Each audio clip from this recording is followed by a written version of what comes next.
Ladies and gents, welcome to Rex, and this is why aren't Bhutan or Nepal a part of China or India? Yeah, I agree with the latter one. Okay.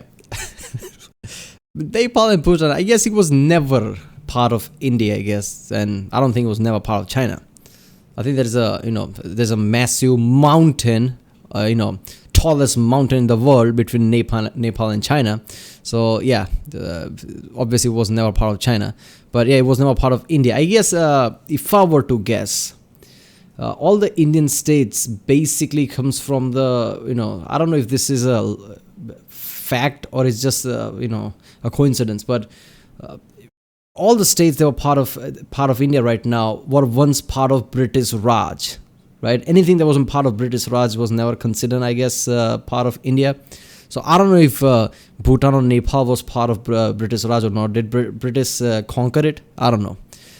Or it could be the reason since it's mountainous area. And yeah, it's not if you don't have much incentive to take those places and it's in mountains. I mean, I guess you're not going to conquer it. Like, what's the point, right? It's going to be hard. I mean, it's a literally uphill battle. So I don't know, but it's going to be fun. Why didn't India or China ever annex Bhutan and Nepal, despite them being respectively run by expansionist powers like the Mughals or British? To Mughals, I think, if Mughals didn't conquer it, I think it's the case of, it's hard to conquer it since the mountainous area, I guess. About the British, I don't know. But yeah, it's going to be fun. Let's watch it. Remember, if you like my reaction, don't forget to like, subscribe, so I know which type of videos to react to more. Comment if you want to react to any specific video from this channel or any other. And yeah, let's do it. Countries sandwiched between two major powers don't normally have a good time, such as when Yeah. Poland was carved up between Austria, Russia and Prussia, or when Rome and Persia would take turns in controlling Armenia. Yet, despite sitting between China and India for centuries, Nepal and Bhutan were never annexed into either. Countries sandwiched between powers never fare well. Poland is the main example of that, isn't it? I mean, how many times? Is it the 3 times that Poland got invaded like that, right? I know the Catherine the Great time, I know the World War II time, it's where the World War II starts, but I'm pretty sure there was also another. So yeah, it's just fucked up, man. I mean, if you're surrounded by something like Germany, right, Russia, right, places like that, I mean, yeah, this was bound to happen.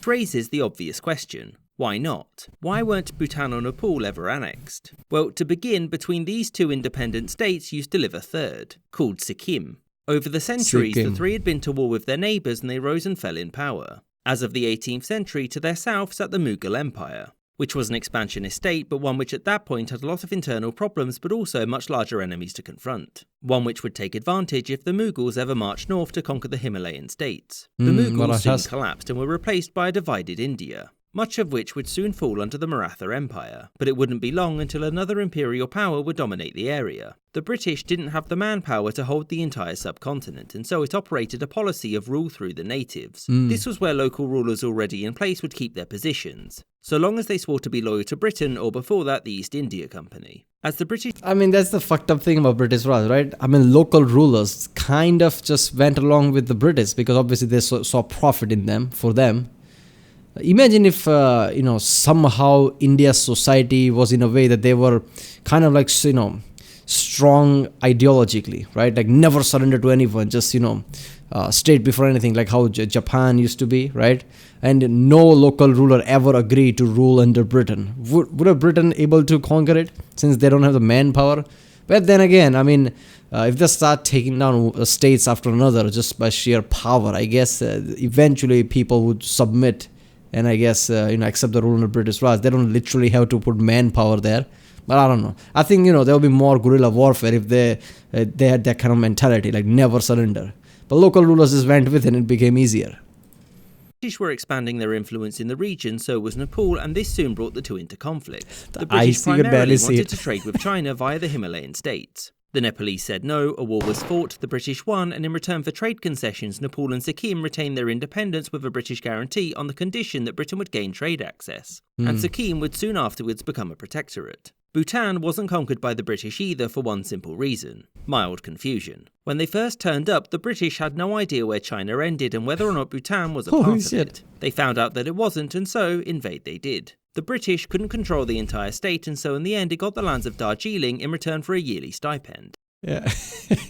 Imagine that, right? British talking to a Chinese emperor, just like, we need to come to agreement, or we'll invade Bhutan. And his Chinese emperor like, what Bhutan? Your province Bhutan. I don't have a province named Bhutan. What you talking about? I thought it was. After this, though, the British were happy to have another buffer state. And after the British left the region, Nepal and Bhutan were both independent, and so neither were asked to join India or Pakistan. Whereas, since Sikkim was a British protectorate, it became an Indian one, and in the 1970s it formally joined the country. So what about China to the north? China claimed the Himalayan states as extensions of Tibet, which had been a Chinese puppet state since the early 18th century. 50 years later, Nepal invaded, won, the Qing retaliated, and when they won, Nepal was forced to pay an annual tribute. They never conquered the territory because 1. Conquering a mountain state is very difficult, and 2. It was on the other side of a very reluctant client state, which meant maintaining control there would be very difficult. And soon, Nepal would be brought into the British sphere of influence, and thus the Qing and later the Chinese republics. Okay, that makes sense. But then again, I guess, China could have taken over Nepal if not for Tibet. But yeah, if Tibet is there, they wouldn't want to, cause an issue like that by taking it over. But yeah, there's like Mount Everest in between, very mountainous area between Nepal and China, Tibet, basically. So yeah, it would have been hard to from China. And I guess if India were to attack, even though, India, British Raj, whatever, yeah, they would have easy access because, it's easier to go to Nepal from India than China, I guess. Or no benefit in invading. Bhutan staying independent of China is largely the same. It was geographically very difficult to hold, had close relations with Tibet, and conquering it wouldn't provide much in benefits. And furthermore, when the British turned up and brought Bhutan into its sphere of influence, annexation would mean war. Obviously, the Chinese were very concerned that Britain would continue to expand its influence to Tibet. And so, when Britain offered recognition, China annexed Tibet instead, happy to temporarily lose these to permanently gain a much greater landmass. And after the communists took power in the country, Mao laid claim to all of these as extensions of Tibet. But even after the British left, China took no action against these countries, meaning that both of them would remain independent.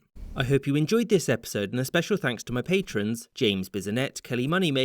I guess they probably assume that even though British left, if it's now go try to take Bhutan and Nepal, I guess British would use that as excuse to, I guess, attack and stay in the region. I guess Chinese were just happy that they're leaving the region in the first place. I don't know. But yeah. Man, I was right about the mountainous area. It kind of makes sense, right? It's very mountainous area, and yeah, why would you, do anything? And especially the Tibet. I didn't know about the Tibet, but yeah, Tibet is literally bordering Nepal, so yeah, it would be a problem for China. Right, people, that was why Bhutan, Nepal, part of China or India, with the channel History Matters. If you like my reaction, don't forget to subscribe, and I'll see you next time.